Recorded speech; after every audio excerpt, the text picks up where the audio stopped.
Bienvenue sur ma chaîne, je me présente Aurélie Deguette, coach et formatrice en prévention des troubles musculo-squelettiques. J'ai travaillé 20 ans dans la remise en forme et dans la réhabilitation, je vais y arriver, sportive ou orthopédique. Dans cette chaîne, je vous propose des exercices, des circuits training qui vont vous permettre d'entretenir votre corps à vie sur plusieurs fonctionnalités comme la mobilité, la force minimum globale du haut du corps et du bas du corps, du centrage abdominal, des réflexes, bref, en gros, essayez de maintenir un corps efficient à vie. Si c'est votre objectif, vous êtes au bon endroit. Aujourd'hui, je vous propose un circuit qui va vous faire travailler la force et la mobilité de vos hanches. Vous allez vous équiper de plusieurs coussins suffisamment hauts. Pourquoi? Parce que nous allons travailler la position accroupie. Et si vous manquez de souplesse dans les chevilles, vous vous équipez de ceci, d'accord? Ou de bouquins. Alors évidemment, des livres de la même hauteur, si possible. Hein, sinon, ça serait un petit peu con quand même d'être de travers. Nous avons 5 exercices pendant ce circuit et nous allons le faire 3 fois. Le premier circuit va vous permettre de vous échauffer et de découvrir comment votre corps réagit pendant les exercices. C'est parti. Vous allez vous retrouver debout, ok, sur une jambe. Si vous ne tenez pas, vous prenez en plus une chaise. L'objectif, c'est que vous n'ayez plus besoin ni des coussins, ni de la chaise. Il n'y a pas de chrono aujourd'hui, on va compter le mouvement. Donc, en unipodal, sur une jambe, on peut se tenir à un mur où on veut. Vous levez le genou devant vous, vous ouvrez le genou sur le côté, vous redescendez le genou, je vais le faire dans l'autre sens, vers le sol et légèrement en arrière, vous allez sentir votre fessier se contracter. On engage le ventre, c'est parti. On se grandit 10 cercles. Et on revient, genou vers le sol. On inspire, on ouvre, et on revient genou vers le sol en reculant légèrement le genou. Donc il va falloir que je compte aujourd'hui en même temps, ça va être très compliqué pour moi de compter, de vous indiquer en même temps la manière de bien faire le mouvement et de bien le sentir. Okay, on va en faire encore 2. Absorbe le ventre. Ouvre le genou, mais attention, ne tourne pas ton bassin reste de face. Ça, c'est très important. Une dernière fois. Ok, on a fait une douzaine, entre 10 et 12. On change de côté. Ouverture du genou. Rentre les fesses, donc rétroverse le bassin, serre le ventre. Descends ton genou par un peu en arrière du genou en bas. En appui, tu ouvres. Reviens vers le sol. En gros, il faut avoir des difficultés à ouvrir sans pivoter, tu vois, ton bassin et ton corps tout entier. Il n'y a que ta jambe, tu continues pendant que je parle, il n'y a que ta jambe, en fait, qui va tourner autour de ta hanche, ton genou. En fait, tu imagines que ton genou trace des cercles dans l'espace, ok? Et tu serres tes fesses derrière, tu rentres le ventre, tu rentres un peu tes fesses, et en fait, tu mets ton articulation, en tout cas les muscles de ton articulation tout autour, en difficulté pour les renforcer. Et on travaille cette mobilité, justement, de la hanche. Souffle bien. Je ne sais absolument pas combien de répétitions j'ai fait. On rentre tes fesses, on relâche, la descend bien. Essaie de descendre sans que, en fait, tu as du mal à descendre ton genou. Cherche les amplitudes maximum. Au début, ça va paraître simple, et puis au fur et à mesure, vous allez voir que ça va chauffer dans les fesses et dans les hanches. Ensuite, pour le sumo, vous écartez vos pieds. C'est vous qui allez sentir comment vous écartez vos pieds et vous ouvrez vos orteils en fonction de ce que vos hanches acceptent de faire. On descend sur le coussin et on remonte. Ok, en poussant évidemment sur les deux jambes de façon symétrique. J'inspire, je descends et je remonte en respirant régulièrement. Prends de l'air, pose tes fesses le plus bas possible. Tu verras qu'au fur et à mesure, tu pourras enlever les coussins. Ça se trouve, c'est déjà le cas. Ça se trouve, tu n'auras même pas besoin de coussins. Ok, pour pouvoir descendre. Si le coussin ne suffit pas, tu mets un petit tabouret, tu mets une chaise, mais l'objectif, c'est que tu descendes un peu plus bas à chaque fois, que tu arrives à plier dans les chevilles, dans les genoux et dans les hanches. Allez, on en fait encore. 5. Respirez bien. Pourquoi je lève les bras? C'est pour m'empêcher en fait de partir vers l'avant, c'est pour m'empêcher de compenser. Ok. Pour aussi maintenir une posture et ne pas tricher. Voilà, travailler dans la force, enfin en tout cas solliciter la force des jambes. Je redresse le buste, j'essaie d'ouvrir les genoux. Si vos pieds veulent s'ouvrir, si vos genoux veulent justement replacer vos pieds, c'est votre anatomie. On n'a pas tous la même manière de descendre, avec le même écartement, les mêmes ouvertures. pour ça que je vous encourage toujours à bien faire attention, à ressentir votre corps. Vous vous adaptez par rapport à votre anatomie et vous essayez d'augmenter les amplitudes. Ok? Allez, une petite dernière. Après, on accélérera sur les prochaines répétitions. Donc, en gros, c'est une dizaine si vous êtes refaire tout seul, une répétition, en gros, par exercice. Ensuite, vous préparez à la fente arrière. Je recule ma jambe loin derrière et je touche mon genou au sol. J'ai bien dit toucher et je remonte. On en fait 10 au total.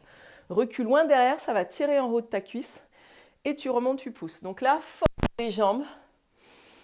Si tu as mal aux épaules, au trapèze, à force de faire un mouvement de bras, ben, tu mets tes mains devant toi. Mais tu vois là, le fait d'avoir mis mes mains comme ça, je recule moins loin. Reculez bien votre jambe. Il faut que ça tire sur le haut de ta cuisse. Inspire, souffle. Allez, encore 4. Touche le sol et remonte. C'est la répétition.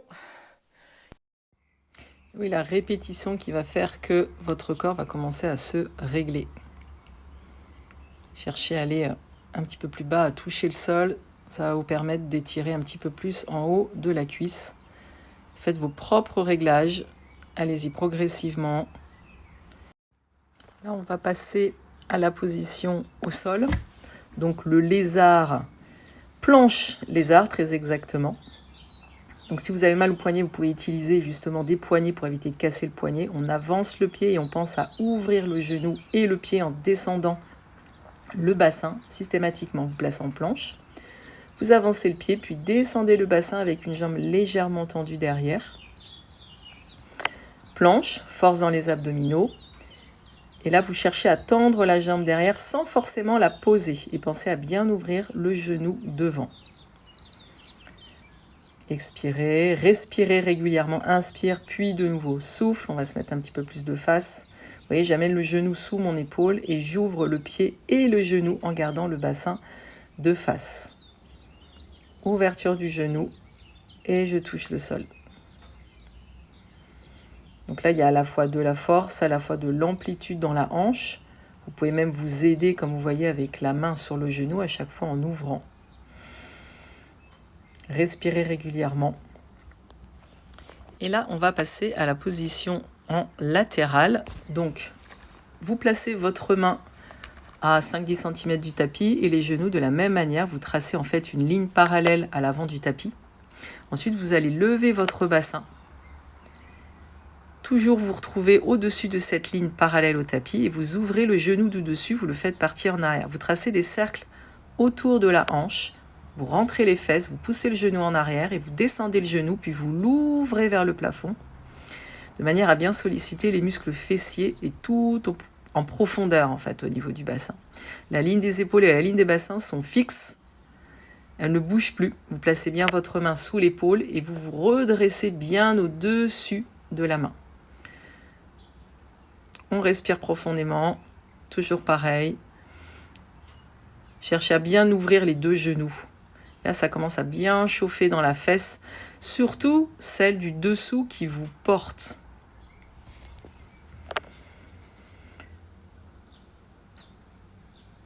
Voilà, on relâche et on passe de l'autre côté. Cherchez toujours, dans tous vos exercices, à être en suspension en fait au plafond. Allez, position de la sirène à nouveau. La main sous l'épaule, piston de l'épaule, on redresse la poitrine, on lève le bassin, vous engagez et les abdominaux et les fessiers pour stabiliser le bassin. Et on cherche à passer le genou au-dessus d'un obstacle imaginaire, donc genou à l'intérieur. Genou devant, puis ouverture du genou en rentrant les fesses. Ouverture du genou, puis reculer le genou. La limite, c'est quand vous cambrez, c'est quand vous perdez votre équilibre. Vous allez sentir que ça va chauffer dans les fessiers. Vous imaginez tracer un cercle avec le genou autour de votre hanche. Cherchez un maximum d'ouverture. Là, maintenant, au niveau des deux genoux. Vous trouvez votre rythme, le rythme qui vous permet d'exécuter le mouvement avec un maximum d'amplitude et de maîtrise. Vous allez sentir les fessiers. Si ce n'est pas le cas, il va falloir revoir votre placement et d'avoir le bassin et les épaules bien alignés de profil. À droite, 10 à gauche. Je lève la jambe devant. Okay. J'ouvre le genou. Donc là, on fait le même mouvement, sauf que vous êtes en appui, en équilibre. Respirez bien. 3. Souffle, absorbe le ventre là. Inspire. Et souffle. 4. Pousse bien sur ta jambe d'appui. Grandis-toi. Stabilise ta cheville. L'objectif, c'est imagine que tu te traques vers le plafond avec le sommet de ta tête. Okay, toute ta posture se grandit. Rentre les fesses. Allez, 2 derniers. Tire bien, genou devant, hauteur à peu près du bas-ventre. Ouverture, on ne fait pas de rotation du corps, ce n'est que le genou et on descend en arrière en reculant le genou. Changez de côté. On souffle, absorbe le ventre. Stabilisez-vous. Voilà, donc continuez vos cercles. Maintenant, on va se concentrer un peu sur le pied qui est au sol. Le pied qui est au sol, la plupart du temps, il a tendance à s'écrouler à l'intérieur. Okay. À l'extérieur, ça arrive si vous perdez l'équilibre, mais très souvent, le problème de cheville, c'est que la cheville s'écroule comme ça à l'intérieur. Et l'idée, c'est de remonter un petit peu cette partie de la voûte plantaire. Cet affaissement de la voûte plantaire est quelque chose d'assez récurrent. Ce qu'il faut tenter de faire, c'est de chercher à mettre votre poids du corps sur la partie externe du pied. Alors, il ne faut pas non plus tordre la cheville, mais d'être vigilant sur la position du pied, qui fait que devant, vous étalez les orteils. Donc, les orteils ne se recroquevillent pas, ils se posent, ils s'ouvrent et ils s'étalent au sol, ils se posent. Et au niveau de votre cheville, c'est d'éviter à la cheville de se placer à l'intérieur et de s'écrouler à l'intérieur. C'est ça qui est assez important. Ensuite, on passe à l'accroupi. 10 fois. Je pose dans les hanches. Option, on pousse les genoux à l'extérieur avec les mains et on remonte. On redescend. Option, on pousse avec les coudes, les genoux à l'extérieur, on cherche dans les hanches. L'idée, c'est que vos hanches s'ouvrent de plus en plus. Inspire. Souffle, pousse les genoux à l'extérieur. Allez, on redescend. Respire bien. Allez, encore 5. Eh bien, ce ne sera pas 5, mais il vous reste 8 en fait. Il n'y a pas un seul coach qui vous dira il vous reste 10 répétitions et vous en ferez 10. Donc là, vous bloquez vos genoux en externe en appuyant, en fait en poussant plus exactement avec vos coudes. Inspirez là-haut, restez en bas, poussez avec vos coudes pour chercher cette ouverture des genoux. Et vous cherchez vous-même aussi à ouvrir les genoux avec les muscles des fessiers parce que oui, les fessiers se démusclent, le corps se recroqueville à l'intérieur avec les années, tout le monde y passe. L'idée, c'est de maintenir cette ouverture. Et ce qui est intéressant aussi, c'est d'éviter cette fermeture, en fait, cette rotation interne des genoux et des chevilles en mettant un élastique au niveau de vos genoux. Ça vous permet aussi de maintenir cette ouverture des genoux et éviter que vos genoux partent à l'intérieur. Donc ça vous oblige, grâce à cet élastique que vous pouvez ajouter autour des genoux, à obliger les fessiers à se contracter. Voilà, et essayez toujours de remonter avec la force de vos jambes d'une position accroupie. C'est parti pour les fentes avec les bras en l'air pour travailler l'extension de la hanche. Petite extension de la hanche là, vous voyez? Je sens que ça tire en haut de ma cuisse arrière. Okay, donc je pars même un petit peu en arrière avec le haut de mon corps. Voilà. Oh, vous ne pétez pas le dos, on le fait toujours en ressenti. Allez, on accélère un peu. 5. Ça va tirer en haut des cuisses, ça va tirer aussi dans le fessier de la jambe avant quand vous vous relevez. Vous voyez, cuisse fessier. Si vous voulez plus augmenter en fait votre amplitude dans le mouvement, vous allez chercher les bras. Donc là, on est quasiment dans une posture de yoga sur les guerriers. Le yoga, ça demande beaucoup de mobilité et de force. Essayez, si vous voulez gagner en mobilité, en force, essayez le yoga. Les yogas plutôt dynamiques. Les arts. Dans quel sens? Je reste dans ce sens-là? Ça va bien? Ouais, ça va bien. C'est parti, j'avance mon pied. J'ouvre et je touche. 1. Je recule. Allez, on change de côté. 2. Là, en plus, on fait du gainage. En plus, elle n'est pas belle. Il n'est pas beau l'entraînement. Ouvre. Voilà, hop. Et c'est d'être capable d'avancer le pied juste sous l'épaule, voire même un peu plus à l'extérieur. Enfin, c'est plutôt le genou qui part à l'extérieur. Vous voyez? Penchez-vous un peu sur le côté, laissez la place au pied à avancer. Si jamais vous ne pouvez pas, vous attrapez votre jambe et vous posez le pied. Ce n'est pas des conneries. C'est-à-dire vous penchez sur le côté, vous attrapez votre jambe, vous donnez un petit coup avec votre main et vous ouvrez. Au fur et à mesure, vous arriverez à avancer le pied. Une dernière fois, il faut aussi assouplir l'arrière de vos jambes, parce que ça aussi, ça limite le mouvement. Allez, on se met sur le côté. Main quasiment au bord du tapis, pareil, enfin genou pareil. Baissez l'épaule, piston de l'épaule toujours. Et c'est reparti. 10 cercles en arrière. 2. Gardez le bassin en l'air. 3, parce qu'on aurait tendance à s'affaisser. D'accord? On pourrait le faire en dynamique à ça, là. Et là, je peux vous dire que si vous le faites en dynamique, là, ce n'est pas de l'affaissement, c'est du freinage poussé. Là, c'est encore pire quand on le fait en dynamique. Ouf, my God. Ça n'arrive même plus à remonter après. Ah! N'oublie pas l'épaule, évite d'avoir l'épaule qui remonte. Baisse l'épaule. My God!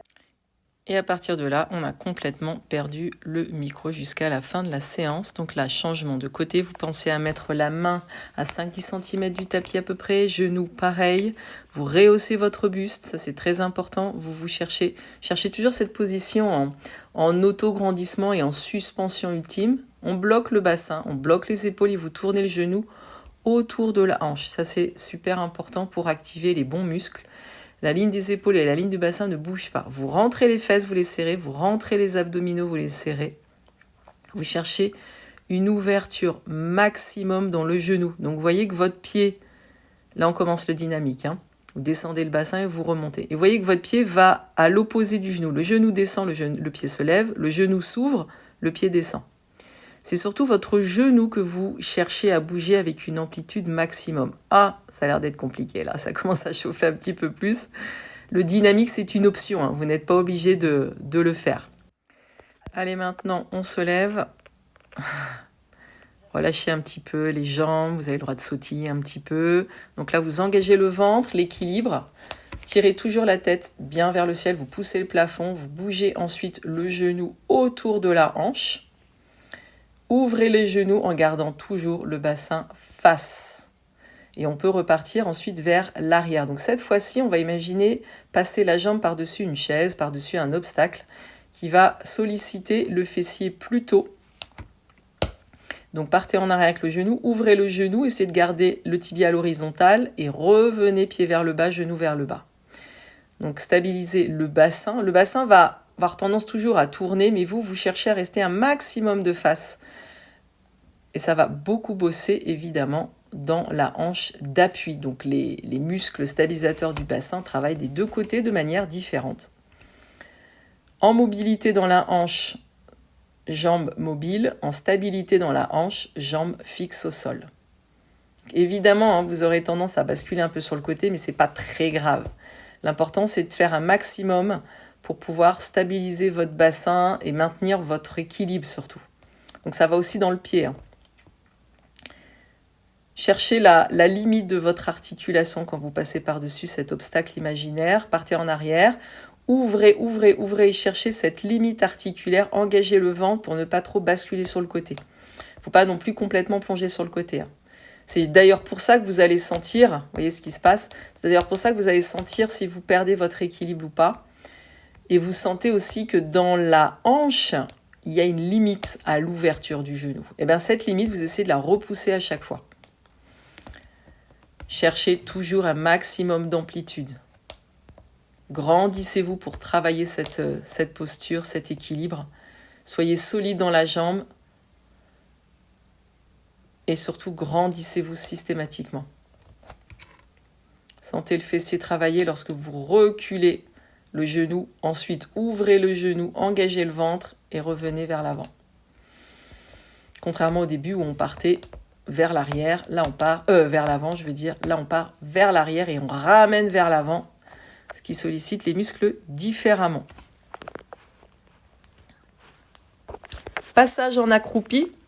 Donc là, toujours les pieds, on dit largeur des épaules, mais pas forcément. C'est votre écartement dans lequel vous êtes à l'aise. Vous essayez de garder les genoux largeur des orteils et vous retirez les coussins si jamais vous en avez besoin de manière à vous améliorer. Si vous sentez que vous pouvez remonter avec la force des cuisses, genoux ouverts, Ça, c'est très important de garder les genoux ouverts lorsque vous remontez pour actionner les muscles abducteurs de la hanche et du genou aussi. On essaye d'ouvrir les genoux en remontant et de se grandir. Ça, c'est super important. C'est pour ça que je vous parlais d'élastique tout à l'heure. Gardez cette ouverture, poussez avec les genoux pour travailler l'ouverture des hanches et poussez avec cette ouverture des pieds et des genoux en même temps. Alors non, ça n'est pas naturel. Oui, il faut faire un effort pour maintenir les genoux ouverts. Naturellement, votre corps a tendance à se recroqueviller sur lui-même. C'est pour ça que vous le travaillez justement sur l'ouverture des genoux ou l'ouverture des épaules ou l'ouverture de la cage thoracique. Toujours chercher à ouvrir votre corps un maximum. Vous avez le droit d'être sur les demi-pointes. N'oubliez pas que vous pouvez mettre un livre, un bouquin, un haltère, enfin un disque sous vos talons des deux côtés pour ne pas partir en arrière. Allez, encore un dernier sumo. Vous allez insister sur l'ouverture des genoux, vous redressez la poitrine. Vous insistez encore sur l'ouverture et on relâche. Donc ensuite, il va falloir travailler ça régulièrement, retirer petit à petit les coussins qu'il y a en dessous pour jusqu'à ne plus en avoir du tout et être capable de vous redresser. On passe maintenant au lézard en avançant le pied, donc gainage lézard. Les mains à largeur des épaules, on tend les jambes, engagez les abdos, puis avancez toujours le pied en ouvrant le genou et en poussant avec votre main. Recherchez systématiquement le travail dans la hanche. C'est pour ça qu'il faut garder la jambe arrière légèrement tendue, en fait tonique. Il ne faut pas forcément plier le genou. Le genou va descendre quasiment tendu et frôler le sol à chaque fois. Respirez régulièrement, soufflez pour relâcher, laissez le bassin descendre. Inspirez, soufflez, engagez les abdos et hop, on enchaîne un petit peu plus rapide si vous sentez que votre jambe passe de mieux en mieux. De sous l'épaule jusqu'à derrière, jambe tendue. Expirez, relâchez, cherchez cette ouverture dans la hanche en vous aidant de la main qui pousse. Donc la ligne des épaules reste à la hauteur, hauteur du bras, mais c'est le bassin qui descend que vous cherchez à descendre systématiquement. Position de la sirène, toujours pareil, les genoux sur la même ligne que la main, quasiment parallèle à la ligne du tapis. Et vous vous retrouvez avec le piston de l'épaule sur laquelle vous êtes en appui. Donc il s'agit de baisser l'épaule en rehaussant la poitrine. C'est un exercice qui sollicite énormément les hanches. Genoux toujours bien ouverts, genoux en arrière, puis à l'intérieur. Ouvert en arrière et à l'intérieur. Cherchez pas à aller trop vite, cherchez à bien maîtriser votre mouvement lorsque vous faites votre exercice. La vitesse parfois peut être intéressante, mais elle ne l'est plus dès lors que vous dénaturez la qualité de votre geste et le ressenti, la maîtrise de votre geste. Donc cette rotation interne et externe, comme je montre là, rotation interne et externe du genou, c'est très important pour renforcer la hanche. Grandissez-vous. Bon là, j'ai l'air de raconter pas mal de conneries là. Qu'est-ce que je suis bavarde quand je fais les exercices avec vous? Plus bavarde que quand je regarde. Gardez bien les serrés fessiers. Les serrés fessiers. Je vais répéter. Gardez bien les fessiers contractés. Bon, on va laisser l'audio tel quel. Encore une fois, trouvez votre rythme. Entre 10 et 15 répétitions, vous allez voir que sur ce genre de mouvement, là, pour le bassin en gainage latéral, c'est très sollicitant pour les hanches. Surtout lorsque vous manquez d'amplitude articulaire dans les hanches, vous galérez encore plus pour ouvrir le genou. Et à la fin, ça se fait vraiment sentir. Et ma main coupée que vous sentez encore plus sur la hanche qui vous tient en dessous. Ouf, ouais, ça chauffe pas mal. Le circuit étant terminé, on va utiliser les coussins pour s'asseoir dessus, surélever le bassin du sol. Si vous êtes vraiment souple, vous n'en avez pas besoin. Maintenant, le fait de surélever le bassin permet d'avoir une meilleure chance, plus de chance en tout cas d'être bien positionné. Comme je vous montre, vous reculez bien le bassin par rapport à vos mollets. Et vous croisez les tibias de manière à ce qu'ils soient quasiment parallèles. Ça, après, chacun aura sa souplesse. On reste quelques secondes vers l'avant, puis vous partez sur le côté, inspirez, expirez. C'est juste histoire de détendre un petit peu les muscles qui ont été sollicités. En aucun cas, on cherche à gagner en souplesse. Et en aucun cas, on cherche à rester longtemps sur les postures. Ça n'est pas l'idée. Évitez d'ailleurs d'étirer les muscles dans un objectif de gain de souplesse après un entraînement intensif, vraiment intensif, qui a beaucoup sollicité les muscles. Cherchez à faire des petits mouvements qui détendent à la fin. Vous voyez, c'est juste une sensation de relâchement, de détente, mais pas de gain de souplesse après un entraînement intensif. Bon, aujourd'hui, l'entraînement était plutôt cool. On ne cherche pas non plus à gagner de la souplesse cette fois-ci, mais à juste se détendre, en fait, faire un retour au calme après la séance. Vous vous levez petit à petit. Alors, se lever de la position accroupie à debout sans difficulté, c'est important à entretenir aussi. Debout, vous passez de droite à gauche sur vos pieds, au niveau du poids de corps, vous détendez dans le bassin, dans le bas du dos, vérifiez que c'est mobile. Et pour remonter, genoux fléchis, déroulés vertèbre après vertèbre en terminant par la tête. Merci beaucoup, n'oubliez pas de partager la vidéo à ceux qui en ont besoin.